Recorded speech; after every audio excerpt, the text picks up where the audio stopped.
Yo, trainer Bill Haney, father of Devin Haney, says that Ryan Garcia ain't gonna hit his son with them same type of shots he was hitting Luke Campbell with. We're gonna talk about that. What up, Fight World? It's your boy Ego, and I'm back with some more boxing. Make sure you smash the like button. Also, subscribe to my channel for the latest and greatest in boxing. If you want to become part of the gang notification gang, please hit the bell icon. Shout out to the super chats, channel donations, the Venmo donations, the Cash App, and the Patreon family.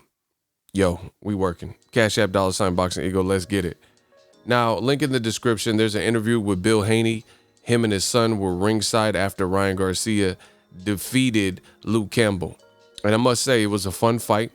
Ryan got dropped in the second fight, which created a new puzzle. We haven't really seen him taste canvas or watched him taste canvas and experience that type of adversity. So Ryan proved a couple things, but there were some questions that were also left unanswered. And that's more so, would he be able to fight how he's been fighting, or what he showed in that fight against the likes of Gervonta Tank Davis, Teofimo Lopez, or Devin the Dream Haney? Bill Haney says post-fight, in response to Ryan Garcia, he took the liberty of calling out Tank. He said, "I'm a man of my word." He said before the fight he was going to call out Tank, and he did just that post-fight. And Bill Haney in this interview says his son is the champion, WBC champion. Ryan Garcia is the mandatory, but he says, and I quote, "It don't sound like Ryan Garcia is the mandatory after what he said after the fight. He said Tank, so it don't sound like he's the WBC mandatory. He's not a champion at 135. Today he became an interim champion." So I like that from Bill Haney. And this is crazy to me, the fact that you have a champion who their team has to put pressure. And make sure you guys smash the like button, subscribe to the channel. I drop daily heat for you guys on the channel, and hit the bell icon for notifications.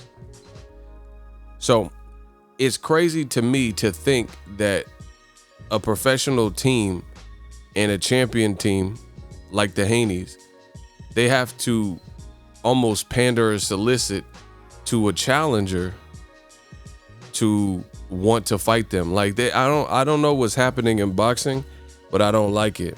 I really don't, because back in the day in boxing, it seems that if there was a champion, that person had a bullseye on their back or on their chest. Everybody was gunning for that one person to get the opportunity to prove to the world that they were greater, that they were better than that person. Now, in modern boxing, 2021, brand new year, we're seeing a champion and he has to call out challengers. And it's crazy to me because Danny Garcia, when he was a champion at 140, 147, he always says, I'm not big on call outs. I'm the champion. Guys got to call me out. And his dad is kind of the one that's turned, but Danny Garcia himself is the one that's pretty reserved, pretty low key most of the time. And I like that from Danny Garcia because that's his personality. And I like what he said. He said, "I'm the champ. Guys got to mention my name and call me out. I ain't got to do that." Right? But in the lightweight division, that's exactly what the Haneys have to do, which is chase down challengers to want the challenger to step up. Now, again, I don't blame Ryan Garcia because from at least what he's saying publicly, he's down to fight against Devin Haney. In fact, I'm going to play the clip for you right now. Devin Haney, he's going to be that opponent, of course. I want to fight him. I want to fight Tank first, of course. But, it is what it is. If we can make Devin, let's make Devin. Why not? Let's go. So you guys heard that Devin Haney was mentioned. It was after Tank. He said, of course, I want to fight Tank. But if not, we can get the fight rocking with Devin Haney. So I at least salute Ryan Garcia for being a true fighter and putting that out there. They have a lot of amateur, and this is crazy. This is what I talk about all the time on my channel. You see this clamoring for certain fights, like Sean Porter or not Sean Porter, let's say Errol Spence and Terrence Crawford. You see people and they act like boxing is all messed up and the world will end if Errol Spence and Crawford can't put politics aside to make that fight happen. But yet you have a guy like Devin Haney and Ryan Garcia in the same age bracket, fought each other, I think it's 5 or 6 times in the amateur. There was different outcomes, and one is the mandatory and one is the champion. They're aligned with the same network, right? Their promoters have worked together. Oscar De La Hoya had Canelo, and Canelo worked with Eddie Hearn numerous times, right? Fights like Rocky Fielding, Danny Jacobs, that's all Golden Boy featuring Eddie Hearn, right? So the promoters have worked together. They're on the same platform, which is DAZN, yet there's no pressure for this particular fight, which actually happens to be a good fight. And then people, this is just my personal opinion, people are going to allow the clout chase. De La Hoya's out here talking about who cares about the tank, and he keeps calling him the tank. And we know that based on the performance, I give credit to Ryan Garcia for showing a different side and, you know, getting it done and putting the puzzle pieces together.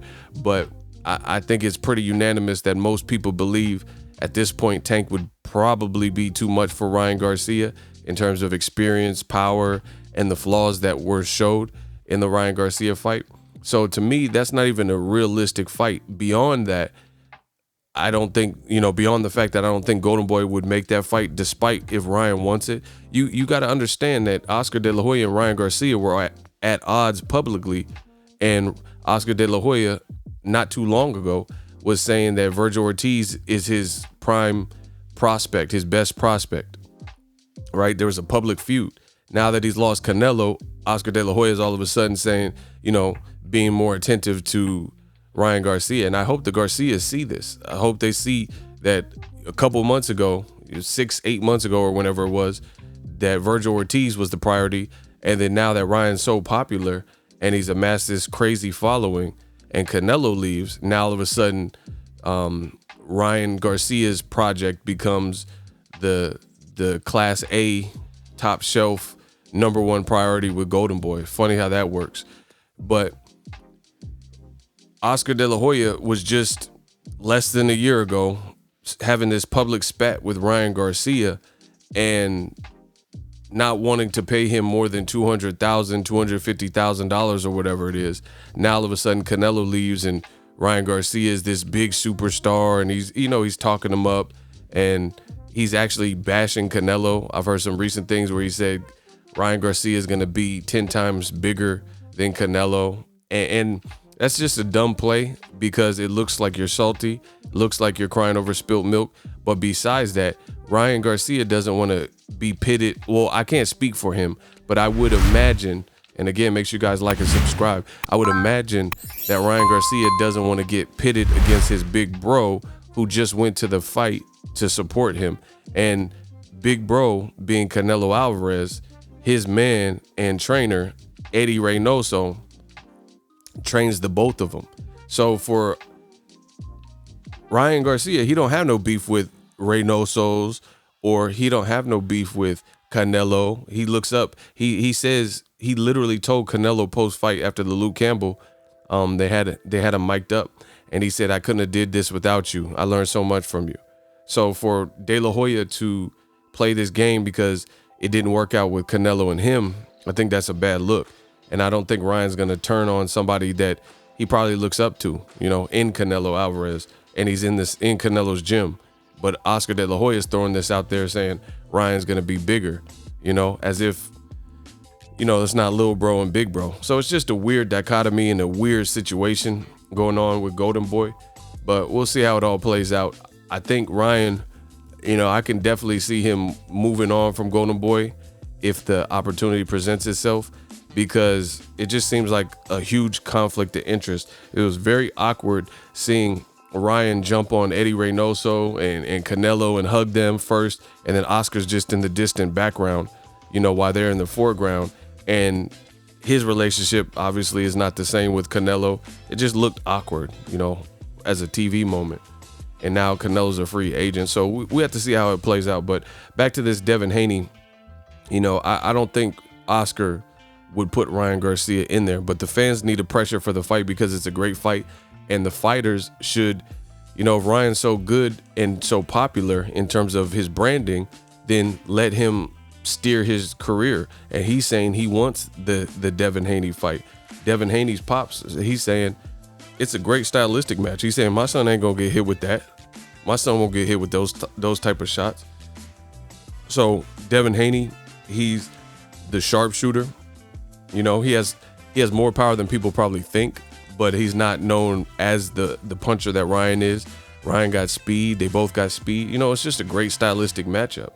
You know, Devin is a more put together fighter defensively, things like that. And, you know, his all around skill set. So I think they're about the same build, you know, same height, stuff like that. I think it's a hell of a fight. So hopefully politics don't come in the way, but I'm not gonna hold my breath. I know how boxing works. I've been covering boxing for long enough, and Oscar doesn't have a Canelo right now outside of Ryan Garcia. He's the biggest thing. So I feel like the WBC, Oscar, they're gonna have these backdoor talks, and somehow, some way, even though the WBC is publicly saying they're gonna order Devin Haney to fight against Ryan Garcia, watch something come up, or the WBC throws Javier Fortuna off on Devin Haney, something, you know, or all of a sudden Devin Haney Ryan Garcia vacates, or they say he gets injured. Just watch. They say he gets sick, he gets injured, and he's a champion in recess. Watch. Just watch. All these things, these funny things ironically happen. You know, Ryan Garcia, you're gonna read the headlines. Ryan Garcia, champion in recess. You know, he's bigger than the belts. He vacates. It's something weird, just like Canelo when he didn't want to fight Golovkin. Just listen to how De La Hoya is talking. He says Ryan will fight when he's ready, and he's the A side, and you know, so he's the A side over Gervonta Tank Davis, who we know is a bigger star, has fought the bigger events. Like, I seen gaps at Ryan Garcia, Luke Campbell in the crowd. Tank Davis had 10,000 people there in a pandemic, right? Tank fight had more buzz. Tank went viral for knocking somebody else out. Ryan went viral for being, you know, tooth and nail with Luke Campbell and getting dropped and then stopping him with the liver shot. So, you know, it's just, we're talking about different things. And then you look at Teofimo, who's also in the division, and Teofimo, he's doing well. And he has all the titles except for the one Devin Haney has, you know, so he's a unified champion. So just to say Ryan's the A side over everybody, that just lets you know it's this becomes almost the pipeline for Golden Boy to not make some of these fights because they don't feel, it sounds like they don't feel Ryan's ready. But if Ryan's saying he's ready and he's willing to learn, then let's see him. You know, you can't baby him. You got to take the training wheels off. Let me know what you guys think. Bill Haney says Devin would never get touched with them same type of shots, and there's only one way to find out. So hopefully the WBC has some integrity and they do what's right and order this fight. Use my link, get ESPN Plus, it's $5.99, or get the bundle, $12.99 a month. It does help the channel when you guys click on that. Let me know how I did in this video and what you guys think. As always, hate, comment, and subscribe. Till next video is Ego signing off. So if you enjoyed this video and want more content like this on the channel, you can show your appreciation by going to the PayPal donate button or the YouTube support button, and you can donate any amount that you feel is equivalent to the value of this video. Much more to come. Thank you guys for your support. Boxingego, the future of boxing.